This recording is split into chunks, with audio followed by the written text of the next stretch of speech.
حضرت ابو ہریرہ رضی اللہ تعالی عنہ سے ایک معروف روایت ہے، اور یہ اسلام کی حقیقی شکل ہمارے سامنے لاتی ہے کہ اسلام کی حقیقی صورت کیا ہے۔ مسلمان کسے کہتے ہیں؟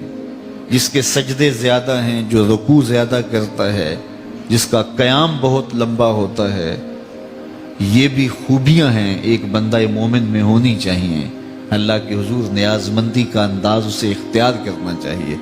لیکن یہاں جو ارشاد فرمایا گیا، حضور علیہ السلام نے ارشاد فرمایا، مسلمان وہ ہوتا ہے جس کے ہاتھ اور زبان سے دوسرا مسلمان محفوظ رہے، زبان سے تیر نہ برساتا رہے۔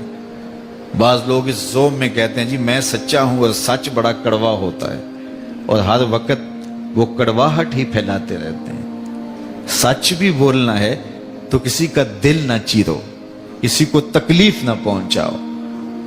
میرے حضور علیہ السلام صحابہ کی تربیت کیا کرتے تھے، اور وہ حضور کی اولاد کی طرح تھے۔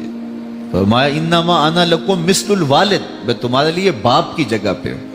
تو باپ اپنی اولاد کو جھڑک بھی لیتا ہے، سخت بات بھی کر لیتا ہے، لیکن کوئی ماجرا ہوتا تو میرے حضور سختی نہ فرماتے، کسی کا نام لے کے نہ کہتے، بلکہ فرماتے بعض لوگ ایسے ایسے کرتے ہیں، انہیں ایسے ایسے نہیں کرنا چاہیے۔ تو یہ تھا میرے حضور کا اخلاق۔ تو اسلام محبت کا نام ہے، اسلام پیار کا نام ہے، حسن سلوک کا نام ہے، باہمی محبت اور الفت کا نام ہے۔ بلکہ حضور نے اسلام کا کتنا خوبصورت تعارف کروایا۔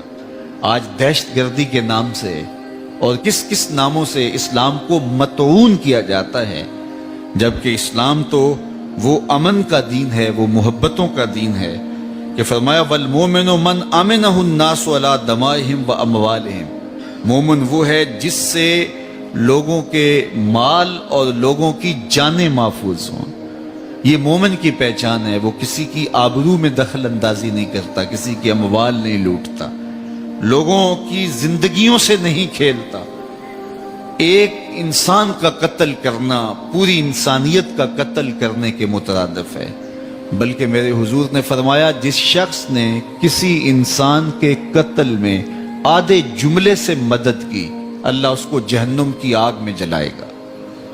کسی کے قتل پر کسی کو ابھارا، کوئی بات کی، پورا جملہ بھی نہیں تھا، آدھے جملے سے اگر کسی نے کسی کے قتل پہ مدد کی تو اللہ تعالیٰ اس کو جہنم کی آگ میں جلائے گا۔ آپ دیکھیے ام المومنین سیدہ عائشہ رضی اللہ تعالی عنہا سے اسلام کی ایک صورت اور اسلام کا ایک رنگ۔ فرمایا وہ شخص مومن نہیں ہے، یعنی کامل مومن نہیں ہے، جو خود تو پیٹ بھر کے کھاتا ہے اور سو جاتا ہے، اور اس کا ہمسایہ بھوکا رہا۔ اگر ہمسایہ بھوکا رہا اور وہ خود پیٹ بھر کے کھا کے سو گیا تو میرے حضور فرماتے ہیں اس کا ایمان کامل ہی نہیں ہے۔ تو مومن کی ذمہ داری ہے کہ وہ اپنے اطراف پہ نظر رکھے۔ ہمارا اسلام ہمیں یہ سکھاتا ہے اپنے ماتحتوں کی ضروریات کو سمجھیں، اپنے ہمسایوں اور اپنے رشتہ داروں، اپنے اقربا اور اپنے عزیزوں کی ضروریات کو سمجھیں، اور جو بس میں ہو وہ پورا کرنے کی کوشش کرے۔ تو جو شخص نمازوں پہ نمازیں پڑھتا ہے، روزوں پہ روزے رکھتا ہے، ہر سال عمرہ اور حج کرتا ہے، لیکن اس کے رشتہ دار بھوک میں تڑپتے رہتے ہیں، اس کے ہمسایوں کے یہاں کھانے کے لیے نان شبینہ بھی میسر نہیں ہے، تو فرمایا کہ وہ شخص کامل مومن نہیں ہو سکتا۔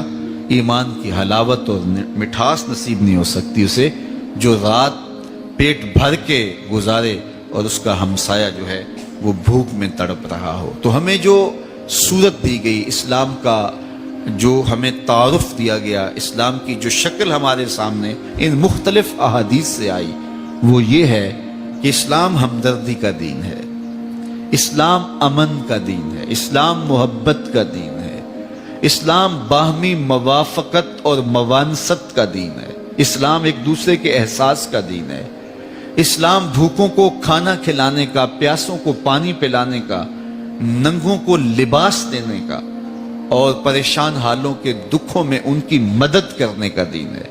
اسلام ہمیں سکھاتا ہے کہ اپنے اطراف پہ نظر رکھو، نگاہ رکھو، اور ہمیں ہر خوشی کے موقع پر غرباء کو اپنے ساتھ شامل کرنے کی تلقین کی گئی ہے۔ اللہ تعالیٰ جل شانہ میں اسلام کی حقیقی تعلیمات سے مالا مال کرے، اور ہمیں امن، محبت، عدل عہد کی پاسداری، وعدوں کی پابندی، سچائی کے دامن کو تھامنا، جو صفات ہیں مسلم